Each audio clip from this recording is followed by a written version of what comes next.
Welcome to Relaxing English with Panit. Today, we will focus on superlative adjectives. In this session, we'll explore how to compare things to the highest or lowest degree.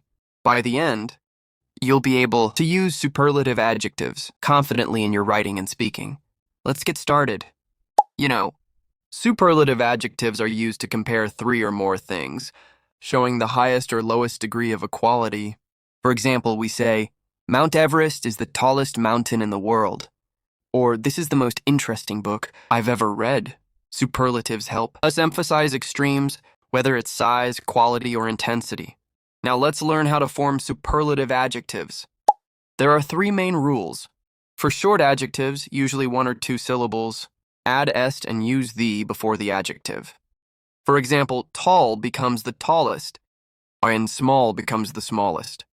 For long adjectives, typically three or more syllables, use the most before the adjective.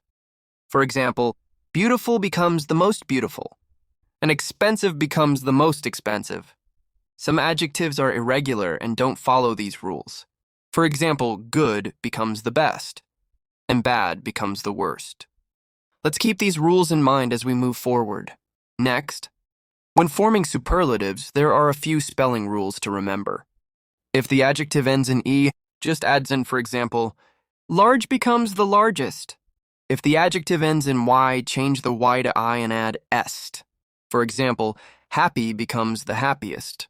If the adjective ends in a single vowel followed by a consonant, double the consonant and add est.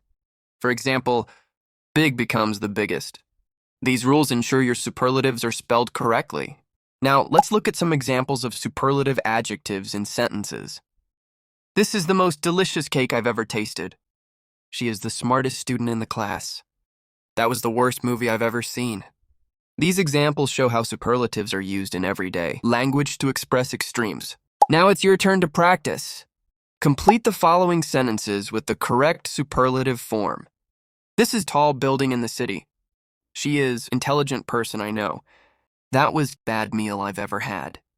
This is expensive car in the showroom. Pause here and think about your answers.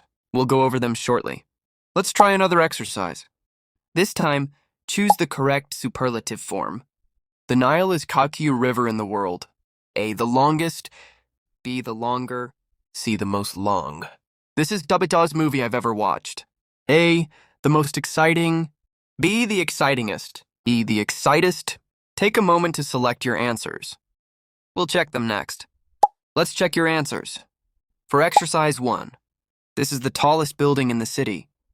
She is the most intelligent person I know. That was the worst meal I've ever had. This is the most expensive car in the showroom. For exercise 2, the Nile is the longest river in the world. This is the most exciting movie I've ever watched. Great job! If you got these right, you're mastering superlative adjectives. Let's recap what we've learned. Superlative adjectives compare three or more things. Use est for short adjectives and the most for long adjectives. Remember the spelling rules for adjectives ending in E or a single vowel plus consonant. Practice using superlatives in sentences to reinforce your understanding. You're now ready to use superlative adjectives like a pro. Thank you for watching the grammar lesson on superlative adjectives. We hope you found it helpful and feel more confident using superlatives in your everyday language. Keep practicing, and soon it'll become second nature. See you next time.